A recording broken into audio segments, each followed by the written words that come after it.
Hubungan China dan Amerika memasuki fase krusial pekan ini. Beijing marah besar dengan rencana kunjungan Ketua DPR Amerika Serikat Nancy Pelosi ke Taiwan pekan ini. Jika kunjungan benar-benar terrealisasi, akan terjadi sesuatu yang besar dengan China, Amerika, dan Taiwan.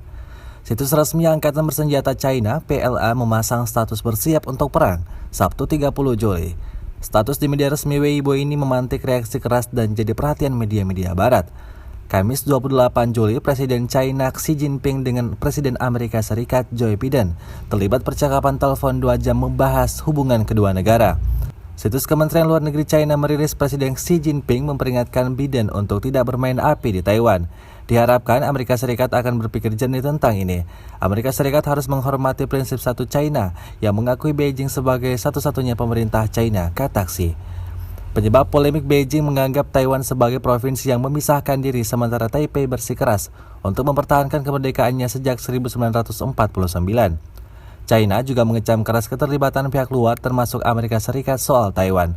Kemarahan China tak terbendung lagi setelah kedua DPR Amerika Serikat Nancy Pelosi diagendakan ke Taiwan.